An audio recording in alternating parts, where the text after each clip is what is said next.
নমস্কাৰ বন্ধুসকল, মই হিৰেন। আজি এই ভিডিঅ'ৰ উদ্দেশ্য হৈছে আপোনাৰ জন্ম লগ্ন তালিকাৰ তৃতীয় স্থানত কেতু গ্ৰহৰ ফলত আপুনি কেনেধৰণৰ ফলাফল লাভ কৰিব তাৰে সম্পূৰ্ণ তথ্য আপোনালোকক এই ভিডিঅ'টোৰ জৰিয়তে আগবঢ়াইছোঁ।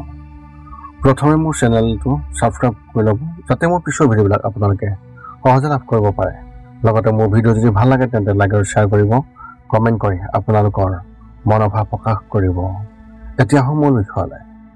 আজি এই ভিডিঅ'ৰ উদ্দেশ্য হৈছে আপোনাৰ জন্ম লগ্ন তালিকাৰ তৃতীয় স্থানত কেতু গ্ৰহৰ কেনেধৰণৰ ফলাফল আপোনালোকে লাভ কৰিব। জন্ম লগ্ন তালিকাৰ তৃতীয় স্থানটো বুধ আৰু মংগলৰ বিশেষ ঘৰ বুলি মনা হয়। জ্যোতিষৰ মতে এই দুয়োটা গ্ৰহকে কেতু গ্ৰহৰ অতি শত্ৰু বুলি গণ্য কৰা হয়। জন্ম লগ্নৰ তৃতীয় ঘৰটোত যদি কেতু গ্ৰহৰ কোনো শুভ স্থানত বহি থাকে তেন্তে সেই ব্যক্তিসকলৰ সন্তান গুণী আৰু সুশিষ্ট হয়। ইয়াৰ লগতে আপোনাৰ পৰিয়ালতো সুখ আৰু শান্তি নিশ্চয়কৈ থাকিব। যদি তৃতীয় স্থানত থকা কেতু গ্ৰহটো অশুভ হয় তেন্তে সেই ব্যক্তিজনৰ বহু হাই কাজিয়া বা তেনেধৰণৰ কিছু সমস্যাৰ মাজত সময় অপচয় হ'ব পাৰে। এনে ব্যক্তিসকলেও নিজৰ জীৱনসংগীৰ পৰা বিচ্ছিন্ন হৈ পৰে।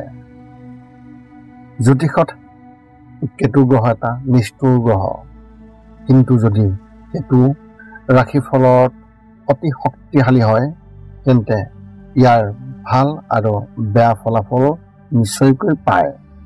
আনহাতে আক্ৰান্ত হ'লে ই অশুভ ফলাফল নিশ্চয়কৈ দিব। এতিয়া আপোনালোকে জানি লওক যে কেতু গ্ৰহৰ তাৎপৰ্য কেনেকুৱা। জ্যোতিষত কেতু গ্ৰহক অশুভ গ্ৰহ বুলি কোৱা হয়। অৱশ্যে কেতুৱে যে সদায় বেয়া ফলেই দিয়ে এনে নহয়। কেতু গ্ৰহৰ জৰিয়তেও শুভ ফল লাভ কৰিব পাৰে। ই আধ্যাত্মিকতা, শান্তি, মোক্ষ, তন্ত্ৰ মন্ত্ৰ, জ্ঞান এনেধৰণৰ বিশেষ কাৰকত্ব ইয়াৰ আছে। জ্যোতিষৰ মতে ৰাহু কোনো ৰাশিৰ মালিকী স্বত্ব নাই। ৰাহুৰ প্ৰভাৱত ধনু ৰাশিৰ দুৰ্বলতা অনুভৱ হয় আৰু কেতুৰ প্ৰভাৱত উত্থান হয় যদিও মিথুন ৰাশিত গতিশীলতা স্থানান্তৰিত হয়। ইয়াত কেতুৱে নিজকে দুৰ্বল অৱস্থাত পোৱাৰ বিপৰীতে ৰাহুৱে উচ্চতাৰ স্থান দখল কৰে। এই গ্ৰহৰ প্ৰভাৱৰ বিপৰীতমুখী প্ৰকৃতিয়ে প্ৰতিটো ৰাশিৰ ভিতৰত এক অনন্য জ্যোতিষ গতিশীলতাৰ সৃষ্টি কৰে। আনহাতে ২৭টা নক্ষত্ৰত কেতু গ্ৰহ অশ্বিনী, মঘা আৰু মূলা নক্ষত্ৰৰ মালিকী স্বত্ব আছে।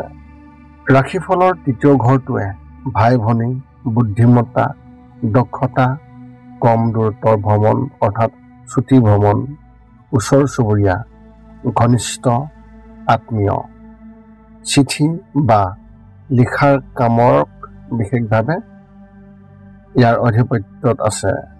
সেই ব্যক্তিসকলৰ সাহস, সৰু ভাই ভনী, বন্ধু বান্ধৱী, ধৈৰ্য, লিখন, ভ্ৰমণ আৰু সুকানৰ কথা কোৱা হৈছে।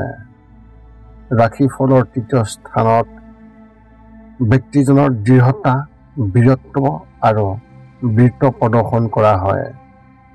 অষ্টম ঘৰৰ পৰা অষ্টম হোৱাৰ বাবে তৃতীয় ঘৰটো ব্যক্তিসকলৰ বয়স আৰু চতুৰ্থ ঘৰৰ পৰা ১২ হোৱাৰ বাবে মাতৃৰ বয়সৰ যি ধাৰণাটো এই তৃতীয় ঘৰৰ পৰাই জনা যায়।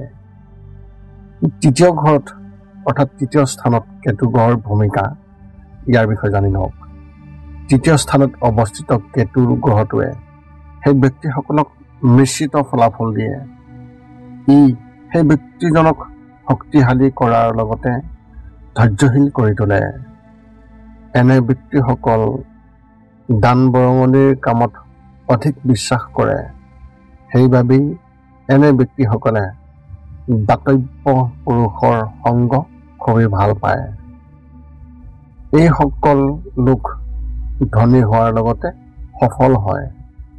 নাৰীসকলৰ সুখ আৰু খাদ্য এওঁলোকসকলৰ জীৱনত অতি ভাল হয়। কেতু গ্ৰহৰ শুভ প্ৰভাৱৰ বাবে এনে ব্যক্তিসকল শত্ৰুৰ দমনকাৰী হ'ব। তাৰ অৰ্থ হ'ল তেওঁলোকৰ শত্ৰুৱে তেওঁলোকক সদায় ভয় কৰিব, অৰ্থাৎ তেওঁলোকক দেখিলে ভয় খাব। এই ঘৰত অৱস্থিত থকা কেতু গ্ৰহটোৰ কিছুমান অশুভ ফল পোৱা যায়, যাৰ বাবে সেই ব্যক্তিজনে অপ্ৰয়োজনীয় চিন্তাৰ সন্মুখীন হ'বলগীয়া হয়। মনতে হয়তো কিছু অজ্ঞাত ভয় থাকিব পাৰে। কেতিয়াবা বিভ্ৰান্তি আৰু উদ্বিগ্নতাৰ বাবে মনত বিক্ষিপ্ততাৰ অৱস্থা হ'ব পাৰে। এনে ব্যক্তিসকল ভূতৰ প্ৰতি অতি বিশ্বাসী হ'ব পাৰে বা ভূত আৰু আত্মাকো দেৱতাৰ সমান বুলি ধৰিব বিচাৰে। এই ঘৰত কেতুৱে কোনো কাৰণত সেই ব্যক্তিসকলক সামাজিক ভয়ৰ অৱস্থা দিব পাৰে। ভাইসকলে হয়তো তেওঁলোকক কষ্ট দিব পাৰে। বন্ধুসকলো কিছু পৰিমাণে প্ৰভাৱিত হ'ব। বন্ধু বান্ধৱীৰ পৰা হেৰুৱাৰ ভয় থাকিব পাৰে। কেতুৰ প্ৰভাৱৰ বাবে ব্যক্তিজনৰ অৰ্থাৎ সেই ব্যক্তিজনৰ বাহুত বিষ হ'ব পাৰে। অৰ্থহীন বিতৰ্কত লিপ্ত হোৱাত বিপদত পৰিব পাৰে। অৱশ্যে এই পজিশ্যনে আপোনাক শত্ৰুৰ পৰা ৰক্ষা কৰিব। তৃতীয় স্থানত কেতু গ্ৰহৰ উপস্থিতিৰ ফলত আপুনি কেনেধৰণৰ সাৱধানতা অৱলম্বন কৰিব লাগিব। অপ্ৰয়োজনীয় বিতৰ্কত নপৰিব আৰু বন্ধু বান্ধৱীৰ লগত তৰ্ক নকৰিব। চিন্তা আৰু বুজি নোপোৱাকৈ আনৰ পৰামৰ্শ গ্ৰহণ নকৰিব আৰু মিছা কথা নকব। আপোনাৰ ঘৰৰ প্ৰৱেশদ্বাৰত দক্ষিণ দিশত নাৰাখিব। মেৰুদণ্ডৰ সমস্যাৰ পৰা হাত সাৰিবলৈ অসাৰ ভ্ৰমণ নকৰিব। মাংস আৰু মদ বা মাদক দ্ৰব্য সেৱন নকৰিব।